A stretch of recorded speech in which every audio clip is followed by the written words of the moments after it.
I'm happy to be here. It's after so many years, really good to see all Asian colleagues again. So here is the way, yeah, and as Marcus said, the original title is, what was it? Here is the NDS Live way, which is also true, but I like this better, yeah, and we will convince you this is correct.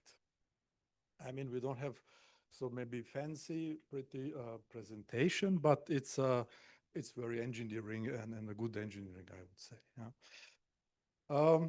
We are Boris Gumhold, Director Engineering, and Joe Su, Senior Principal Engineer from here. We work for our map publication and NDS Live department. So today we will talk about NDS Live at here, and especially with focus on this year. So in general, how we adhere, how we respond to automotive needs when it comes to maps. There are three major aspects: modular and extensible approach for map content creation, over-the-air content delivery, and end-to-end software solution. But when we talk about specifically NDS Live, we cover number 1 and 2 fully, where number 3 we cover with download manager. So we don't go for the full end-to-end software solution, at least not for this year.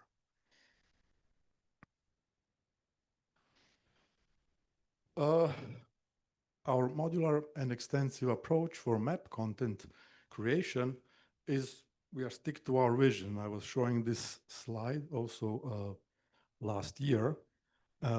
So we, through the layered approach of our content, we enable various use cases for ISAM and ADAS as well as autonomous driving. And for this year, I added the date. So this year we will publish all of these layers in NDS Live, probably not cellular signals. We will do that soon after, but all others will be available as NDS Live this year.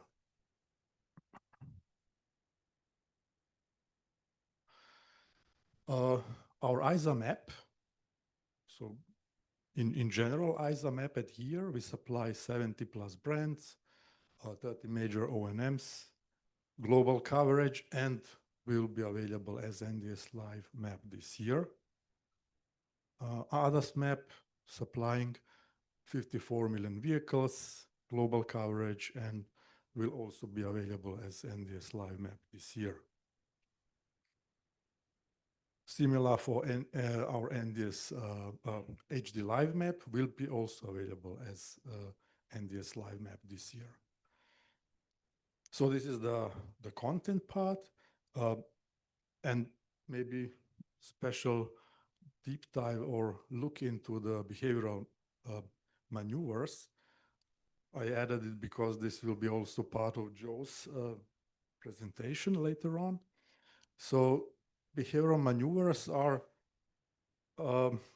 let's say, alternative way to traditional way how maps are presented. Maps usually try to present reality as it is, but the behavioral maneuvers has different aspects. It captures behavior of drivers on the streets and store them mainly as drive paths, so-called drive paths, but also adds some specific attributes. And in the green box you see, so this is what NDS Live specification provides as attributes. In our current development, we provide behavioral speed and behavioral stopping locations from the NDS Live specification, but we also internally research on additional attributes which should improve, let's say, usability and how the use case is applied in reality. When it comes to delivery of the map, So we already have NDS Live Evaluation Service, which was announced in different NDS meetings. Very soon we will launch, I call it R&D service. It's available to our customers, available to our partners. It's NDS Live and based on NDS Live service definition. By end of this year, we will have a beta production service and Q1 next year production level service for NDS Live. And similarly, the download manager, so the part of end-to-end software stack, will be available as beta version end of this year and Q1 next year as the production level software. All right, with this, I will hand over to Joe. Thank you, Boris. My name is Joe Su. I'm a senior principal engineer working for here, doing the NDS jobs. Now, let me just remind you that this is my fourth demo starting from 2022. So the first year, what we did was showing an app based on our Here SDK, showing all the contents from the SDK and the services what we have on the top of it. As a background, it was accessing the Smart Layer service, showing the contents fetched and overlaid on the top of the Here SDK contents and service. So you see on the top, the blue section, those are the fetched, let's say, access data extracted from the Smart Layer tiles. Now, the next year, we showed, okay, going further, not only accessing the data over the Smart Layer service, we also showed that, okay, replacing the Here SDK and services, especially the routing and searching, we also try to implement the Here NDS.live routing and search services, which was seamlessly working same as the Here SDK services. So you see now on the right side, you are seeing the search and also the route calculation. It was working exactly the same way as the Here SDK. And also on the top, you see the fetched data matched to the tracking. And last year, it was the connected map layers. So basically, we were showing, okay, the case. On a vehicle, not only the IVI, it could have a ISA module and also a HD module doing their own functions, and each of them will access their own smart layers. So you see there was a configuration parameter there to switch between whether you use only the ISA or together with the HD. So on the right side, you have two screens. The left one shows, okay, the fetch data out of only the ISA data overlaid. And on the right side, both overlaid on top of the Here SDK data. And yeah, these are also shown, extracted on during the navigation guidance, it was showing the both data. Last year, I think I ended up that, okay, I may not have anything more that I have to build a vehicle to show a full working demo. And it turns out it's quite difficult to make a vehicle, so I couldn't keep the promise, but at least I have 3 topics to share. So the first thing is that NDS.live, we are expanding our coverage. We're compiling now Japan and South Korea.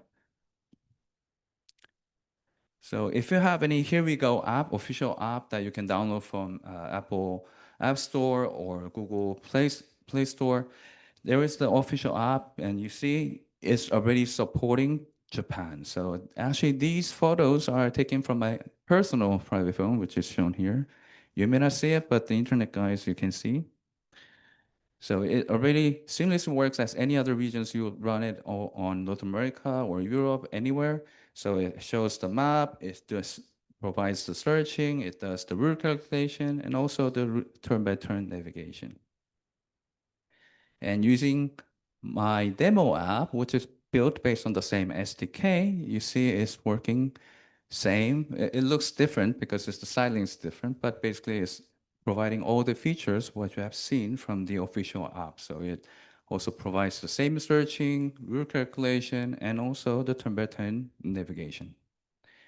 Now, not only that, on the top of that, you can also access the NDS.live contents, accessing the Smart Layer services, and then you see on the top, so whenever you see a blue box, that's all coming from the NDS.live service and Smart Layer contents. and also South Korea. So Japan is already in production, especially the here SDK and services is already in production, but Korea is not yet in production, it's testing mode, but I had the chance, because of this demo, I argued and I had the chance to review it. And then using the same app, it's working the same. You see the map on the most left side, the map is working, searching is working, Gyeongbokgung Palace, where the king used to live in the old times, and also the route calculation and the turn-by-turn navigation. It works same as any other regions. And yes, the NDS.live contents are also served there. So it was tricky because of the legal issues there. So I had to be there, take this video, and I had to fix some things there. But anyway, it was interesting. And now I can say, yes, we have NDS.live contents in South Korea as well. Now, the second thing I want to show is the file store. I think it's a well-known thing that this is a standard defined way of caching the data or maybe delivering the data. So it's already used in our map, or let's say NDS map viewer is already using it, and many other customers, many other members will be using it. I just wanted to show that, okay, how this could be used in our map. In here SDK, it already supports downloading the maps, so you can use it offline. So if I didn't have the roaming, then I could have downloaded the whole Japan map or Tokyo area and then use it without any internet access. So this is how it supports in our here SDK. So you go to the continent and then eventually you go to the country. If it's big country, then you may have sub-regions to select to download. Now in our reference app, so I added a menu. So I made a slightly different title, install NDS map, but basically it's doing the same thing. And here's a short video. So it already has file store, 11 megabytes with 13 tiles. It's quite big. I'll explain it later. Now I only made it for Europe. You see the country, list of countries. And then I want to download Hessen because my office near Frankfurt is in Hessen. So I have to fast forward it because you don't want to wait 9 minutes just to this video to end. So you see it's downloaded, and if we go back, then the app shows that, okay, all the tiles, 5,827 tiles loaded, and then it's about 1 gigabyte it was, yeah? It was quite big. And then if you click, it was showing, okay, I think I already missed the point, but when you click the download, then instead of getting it from the internet, accessing the smart data service, it's already fetching it from the file store. Next time if you try it, then it already loaded on the memory, so it only fetches from the caching. So the file store is kind of a delivery mechanism. You know, you can use it to pre-install the map and release the software or something. You can do that. Or you can use it as a cache on the app, as a bottom line of the cache, and on the top of that, you can have a memory cache or more efficient caching there. And now these colored features, these are the main things what I want to show actually. So orange and yellow, please be focused. So what Boris was telling is about the drive pass. So maybe this is rather, it's not a very new feature, but it's relatively a young feature. So maybe many of you may not be that familiar with it. So let me read it.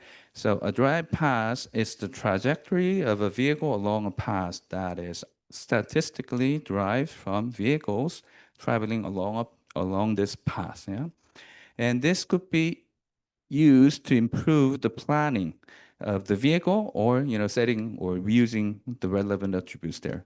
So you see on the right side, it's taken from the NDS portal. It's not the exact, let's say, center line geometry of what you would expect. So because the drivers may not be driving following the exact center line geometry, but it may actually drive like this because of the curvy shape or something, whatever reason. Now, I can will explain many things with the slides and take many minutes, but instead of that, I will shortly show you a video, which I took it from my hometown, driving to Frankfurt area.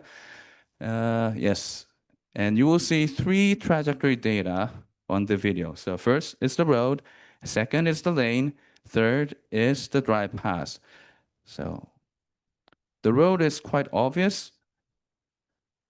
You see now I'm clicking the real locations, which I was really driving it. Now you see the 2 color lanes, that's geometries, please make a guess which one will be the lane, which one will be the drive path.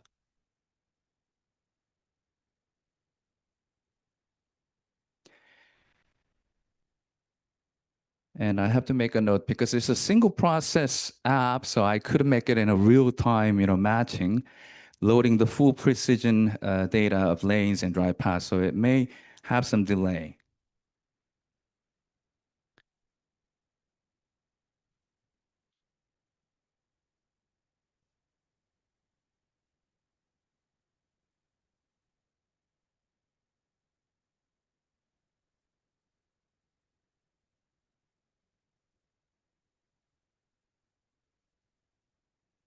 Okay, so did you make a guess? Which color will be representing the lanes and which one will be the drive path?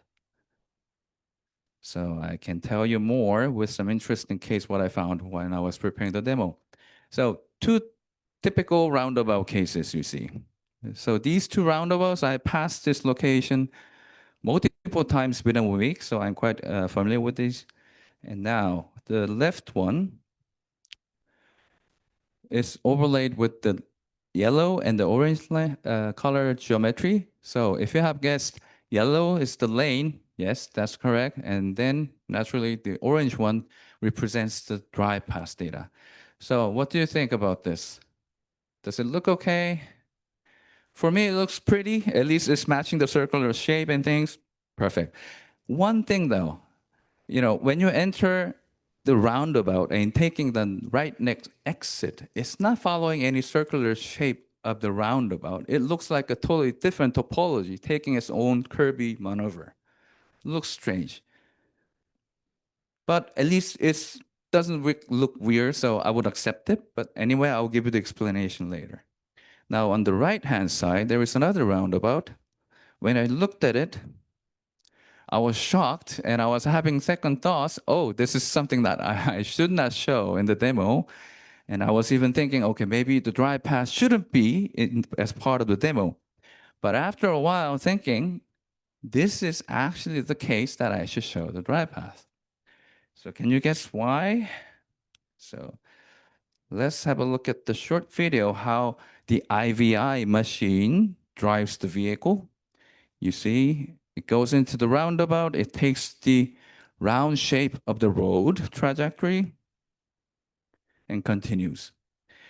Now, and he will be saying, this is the way how we should drive. Now, this is how I drive.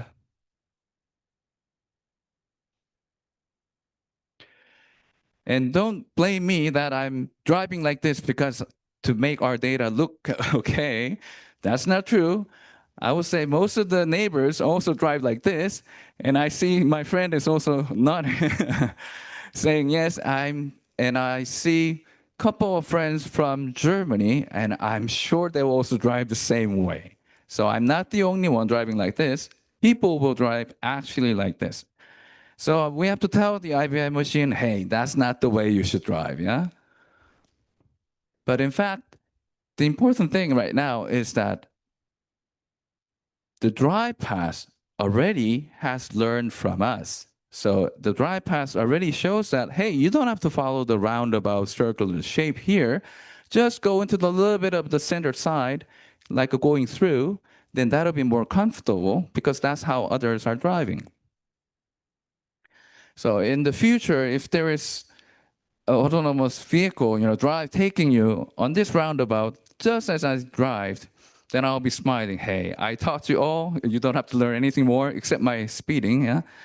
So with using our drive path data, I think it'll be providing more better, data for improving the motion controlling data in the model of the vehicles. And also, not only that, maybe the localization could be also using this drive path. It's not listed in the documentation though, because if you are waiting on the other side of the road and seeing the car coming, like passing the center towards me, I don't have to be alerted, hey, a car is coming through me. You don't have to be alerted because you already know, okay, it's going to take the other path. So that could be another use case, I think. Now, these are the pictures of the actual case. On the right side, let's finish the case. So on the right side, even though you have already looked in the video, it's a small roundabout. It doesn't have any physical difference on the center. It's just painted as red with some small cat eyes on the surrounding. So that's why the people normally go through the center and make a smooth, comfortable drive there.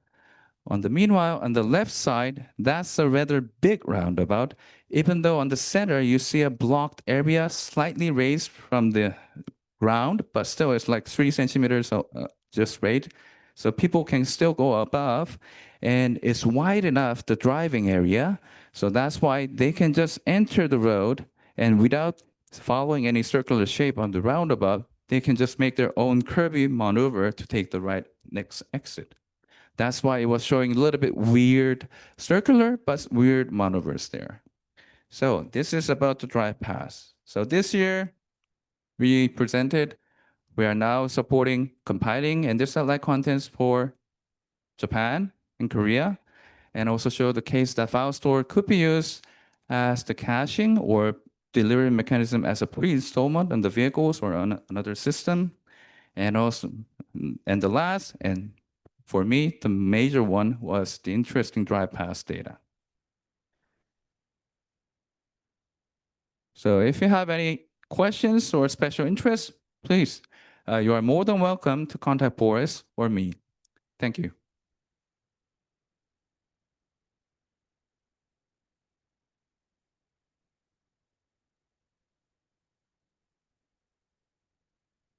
You turned off. Any questions? Just asking again? No, then thanks again, guys.